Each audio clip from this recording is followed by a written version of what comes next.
Maria never thought she would own a house. She was 32 years old and had spent most of her life moving from one rented room to another. Every month felt like a race between food, medicine, and rent. Owning a house was a dream she stopped believing in long ago. Her mother Anna sat quietly on the old sofa in their small apartment. Anna's face looked tired, but her eyes still held warmth. The sickness had slowly taken away her strength, but not her kindness. Maria watched her mother breathe slowly and felt the familiar fear tighten her chest. The doctor had spoken gently, but the message was clear. Anna needed rest, peace, and stability. Stress was making her weaker. The constant worry of moving again was hurting her more than any medicine could help. That night, Maria searched online for hours. She looked at houses she could never afford. She looked at rooms that were smaller than the apartment she already had. Every option ended the same way. Too expensive. Just as she was about to give up, one listing caught her eye. A small house on the edge of a forgotten town. The price was $700. Maria stared at the screen. She refreshed the page again and again. She thought it must be a mistake. No house cost that little. The next morning, she called the number. A man answered with a tired voice. He said the house had been empty for years. No one wanted it. People said it brought bad luck. Maria did not ask about luck. She asked about the keys. 2 days later, she stood in front of the house with her mother. The building leaned slightly to one side. The roof looked worn, and the windows were dusty. The yard was overgrown, as if nature had tried to take the place back. Anna looked at the house quietly. She did not frown. She did not smile. She simply nodded. "This place has been waiting," Anna said softly. Maria did not understand, but she helped her mother out of the car. The wooden steps creaked under their feet. The sound echoed in the quiet street. A neighbor across the road watched them closely. Another neighbor whispered something and turned away.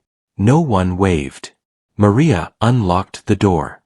The lock resisted at first, then opened with a sharp sound. The door swung inward, releasing the smell of old wood and dust. Inside, the house was empty. Sunlight slipped through cracked windows, lighting floating dust in the air. The walls were stained with age, and the floor groaned with every step. Maria carried a chair inside and placed it near the window for her mother. Anna sat down slowly, breathing carefully. She touched the arm of the chair and then rested her hand on the wall. "This house remembers things," Anna said. Maria smiled, thinking it was just her mother being poetic. She did not argue. She was too busy cleaning. Maria spent hours sweeping and wiping. She cleared one small bedroom so Anna could rest. She laid out clean sheets and opened the window for fresh air. As Anna lay down, she smiled faintly. "For the first time in a long while, I feel safe," she said. Those words gave Maria strength. As evening came, Maria explored the rest of the house. The kitchen was small and dark. The cabinets were old, but solid. The stove stood against the wall, covered in rust. Maria tried the tap. Water flowed out slowly but clearly. She sighed with relief. That was when she noticed something strange. Behind the stove, part of the wall looked newer than the rest. The paint was different. The boards felt smoother. Maria tapped it gently. The sound was hollow. Her heart beat faster. She stepped back and stared at the wall. Why would someone repair just this one part? She ran her fingers along the edge and found a small gap. It was almost invisible. Someone had tried very hard to hide it. Before she could think more, Anna called out weakly from the bedroom. Maria rushed to her side. Her mother was pale but calm. "Did you find anything?" Anna asked. "Just old walls," Maria replied. Anna closed her eyes and smiled. "Some walls keep secrets," she said. That night, Maria lay awake on the floor beside her mother's bed. The house made soft sounds as if breathing. The wind moved through broken shutters. Maria thought about the wall. She told herself not to imagine things. This house was just old. Nothing more. But deep inside, she felt it. This house had a story. And tomorrow, that story would begin to reveal itself. Morning light entered the house slowly. It touched the walls like a quiet visitor. Maria woke before the sun fully rose. Her body felt tired, but her mind was awake. The wall in the kitchen returned to her thoughts again and again. She tried to ignore it. She focused on her mother instead. Anna slept lightly, her breathing soft but uneven. Maria warmed water on a small stove and helped her sit up. They ate a simple breakfast in silence. "You did not sleep well," Anna said gently. Maria smiled and shook her head. "It is nothing," she said. Anna looked at her closely. "You are carrying worry," Anna said. Maria did not answer. After helping her mother rest again, Maria returned to the kitchen. She stood in front of the stove. The wall looked ordinary in daylight, but she could still see the difference. She pressed her palm against it. The hollow sound returned. Maria found a small tool in her car and carefully moved the stove aside. Dust filled the air, making her cough. Behind the stove, the wall showed clear signs of change. The boards were nailed differently. The paint did not match. Maria worked slowly, afraid of damaging the house. She loosened one board and gently pulled it away. Behind it was darkness. She stepped back, heart racing. The opening was small, but deep. She could feel cold air coming from inside. Maria fetched a flashlight from her bag and turned it on. She shined the light into the space. What she saw made her breath stop. The opening led into a narrow hidden room. The walls were lined with shelves. Old boxes sat neatly stacked. Nothing looked broken or random. Someone had cared for this space. Maria hesitated. Her first thought was fear. Her second thought was curiosity. She stepped inside carefully. The floor was solid. The air smelled dry, not rotten. She opened the nearest box. Inside were papers, carefully tied with string. The paper was yellowed but clean. Maria picked one up. It was a letter. The handwriting was neat and calm. The letter spoke of a woman who once lived in the house. A woman who feared losing everything. Maria sat on the floor and read slowly. The letters told a story of hard times. Of work lost. Of trust broken. Of a decision to hide something precious until the right time. Maria opened another box. Inside were small metal cases. They were locked. She did not force them open. She did not feel right doing that. Instead, she found a notebook at the back. The cover was worn but strong. Inside were notes written over many years. The writer described saving small amounts of money. Working quietly. Living carefully. Maria felt her hands shake. This was not trash. This was not forgotten. This was planned. She heard a weak cough from the bedroom. Maria rushed back to her mother. Anna was awake, her eyes focused. "You found something," Anna said. Maria nodded slowly. "There is a room hidden in the wall," she said. Anna closed her eyes for a moment. "I knew it," she whispered. Maria sat beside her mother and explained everything. The boxes. The letters. The careful way everything was stored. Anna listened without surprise. "This house protected someone once," Anna said. "And now it protects us." Maria did not know what to say. Later that day, Maria returned to the hidden room. She decided to read more. She needed to understand. The letters spoke of a woman named Helen. Helen had lived alone. She trusted no banks. She trusted walls more than people.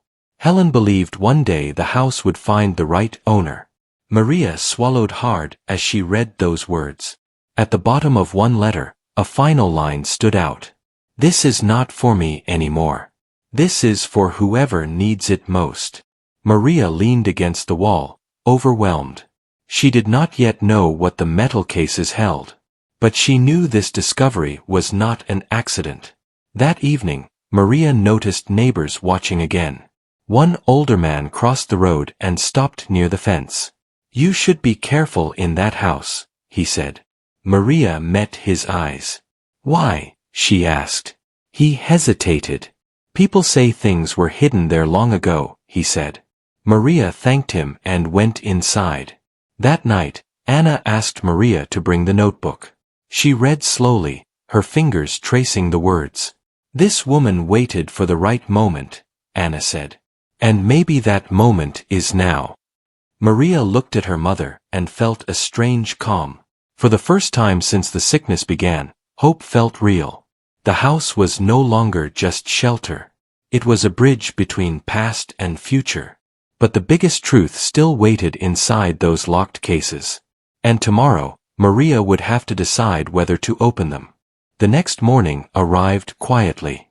A soft rain fell outside, tapping gently on the roof. Maria stood in the kitchen holding a warm cup of water, staring at the wall where the hidden space waited. She had barely slept. Her mind kept returning to the metal cases. They were small, heavy, and locked. Whatever was inside had been protected for many years. Anna watched Maria from the chair near the window. "You are afraid," Anna said calmly. Maria nodded. "I do not want to do the wrong thing," she replied. Anna smiled softly. "Truth is never wrong," she said. Those words gave Maria courage. Maria went to her car and searched through an old toolbox.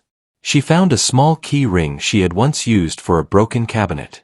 The keys were simple, but one of them felt right. She returned to the hidden room and sat on the floor. Her hands trembled as she picked up the first metal case. It was cold and heavier than it looked. Maria tried the first key. It did not fit. She tried another. The lock turned with a soft sound. Maria held her breath and opened the case slowly. Inside were bundles of old bills wrapped neatly with faded paper bands. The money was clean and carefully arranged. It smelled faintly of old paper and time. Maria stared, unable to move. Her heart beat fast.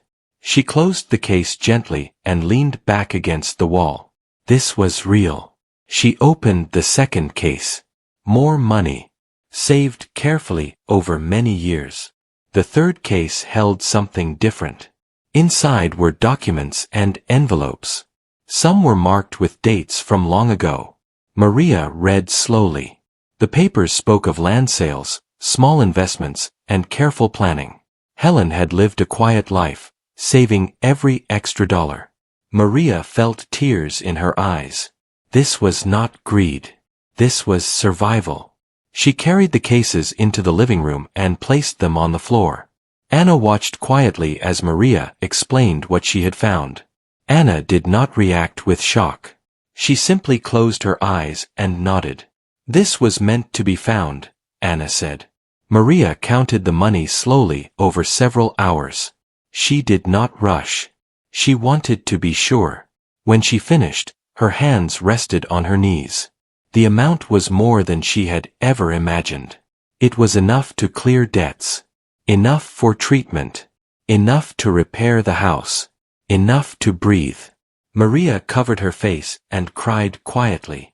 Not from greed. From relief. Anna reached out and held her hand. "For the first time," Anna said, "you are not fighting alone." Later that day, Maria noticed movement outside the window. Two neighbors stood near the fence, whispering. Word had spread. People always sensed change. That afternoon, an older woman knocked on the door. She introduced herself as Grace. "I knew Helen," Grace said carefully. Maria invited her inside.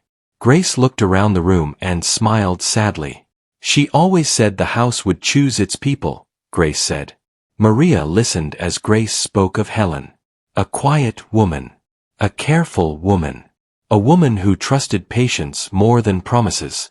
She hid everything because she feared others would take it, Grace said. But she also believed kindness would find it.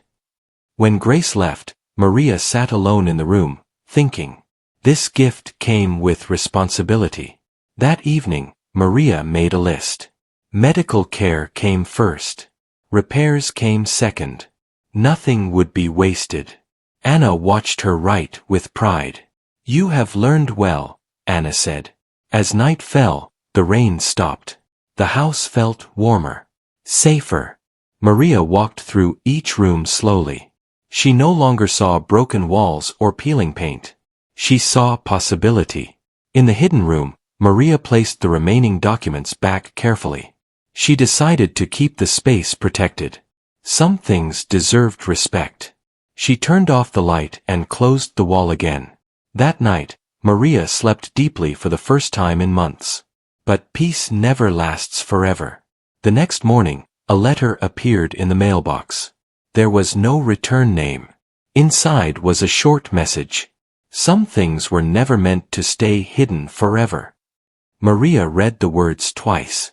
Her heart tightened. Someone else knew. And that meant the secret of the house was not finished yet. Maria held the letter in her hands for a long time. The paper was plain. The writing was neat. The message was short but heavy. Someone knew. She placed the letter on the table and looked around the house. The walls felt closer than before. The silence felt louder. Anna noticed the change in Maria's face. "What is wrong?" she asked gently. Maria sat beside her mother and showed her the letter. Anna read it slowly. Her expression did not change, but her eyes grew thoughtful. "Fear grows when secrets grow," Anna said. "But fear does not mean danger." Maria wished she shared her mother's calm. She locked the doors that evening and checked the windows twice. The next day, a car she did not recognize parked across the street. It stayed there longer than normal. A man sat inside, pretending to look at his phone. Maria noticed him while watering the yard. When she looked directly at him, he drove away slowly. That night, another knock came at the door. Maria hesitated before opening it. A well-dressed man stood outside holding papers. He smiled politely. "I represent a group interested in this property," he said. Maria shook her head. "This house is not for sale," she replied. The man kept smiling. "Everything has a price," he said. Maria closed the door without answering. Over the next few days, the attention grew. Different people came. Some asked questions. Some offered money. Each offer was higher than the last. Neighbors whispered more openly now. The fence across the street filled with quiet watchers. Grace returned one afternoon. She looked worried. "You need to be careful," Grace said. "People are curious when money appears." Maria nodded. She felt it too. That night, Maria moved the remaining money and documents into a safer place. She did not tell anyone where. Not even Grace. Anna watched her quietly. "You are doing what you must," Anna said. But stress began to affect Anna's health. Her breathing grew weaker. Her strength faded faster. Maria blamed herself. This gift was meant to help, not harm. One evening, Maria found Anna standing near the hidden wall. Her hand rested gently on it. "This house chose us," Anna said. "But it will test us too." Maria knelt beside her mother. "I will protect you," she said firmly. The next morning, Maria visited the local office to ask about property records. She wanted to be sure everything was legal. She wanted peace of mind. The clerk confirmed the sale was clean. The house belonged to Maria fully. Relief washed over her. But when she returned home, she saw something that made her heart drop. The front door showed signs of tampering. Someone had tried to force it open. Nothing was taken. Nothing was broken inside. But the message was clear. That night, Maria did not sleep. She sat beside her mother's bed, listening to her breathing. Anna woke briefly and smiled. "Do not let fear steal what kindness gave," Anna whispered. The next day, Maria made a decision. She invited Grace over and told her part of the truth. Not everything. Just enough. Grace listened carefully. You are not alone, Grace said. People like Helen believed in community, even when they hid. Grace spoke to others quietly. The offers stopped. The strangers disappeared. The house grew quiet again. But Anna's condition worsened. The doctor said she needed immediate care. Maria used the money without hesitation. Treatment came first. Always. As weeks passed, Anna began to regain strength slowly. Not fully, but enough to smile more. The house changed too. Repairs were made. Light returned to dark corners. One evening, Maria sat with Anna on the porch. The sunset painted the sky in soft colors. This house saved me, Anna said. Maria shook her head. You saved yourself, she replied. Anna smiled. No, she said. You did. As night fell, Maria felt something she had not felt in a long time. Peace. But she also knew the journey was not finished. The house had one final lesson left to teach them. And it would arrive sooner than expected. Morning arrived gently, as if the house itself wanted to be kind. Sunlight filled the rooms that once felt heavy. The walls no longer seemed tired. They felt calm. Maria woke early and sat beside her mother's bed. Anna's breathing was steady now. Not strong, but peaceful. The doctor had been honest. The sickness had not vanished. But time had been given. Time was the greatest gift of all. Anna opened her eyes and smiled when she saw Maria. This house kept its promise, Anna said softly. Maria held her mother's hand. Yes, she replied. Later that day, Maria made a choice she had been thinking about for weeks. She returned to the hidden space one last time. She stood inside quietly, remembering everything that had happened. The letters from Helen rested neatly on the shelf. Maria read the final one again. Helen had written about fear, about hiding, but also about hope. She believed wealth had no value if it stayed locked away forever. She believed the right person would know what to do. Maria closed the letter and nodded. She understood now. That afternoon, Maria invited Grace and a few trusted neighbors into the house. She did not show them everything, but she told them enough. She spoke about Helen, about the hidden room, about the choice to use the gift wisely.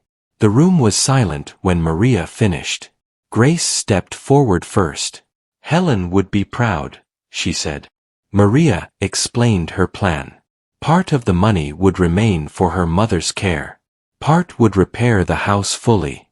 But another part would help others in quiet ways. No signs. No announcements. Just help where it was needed most.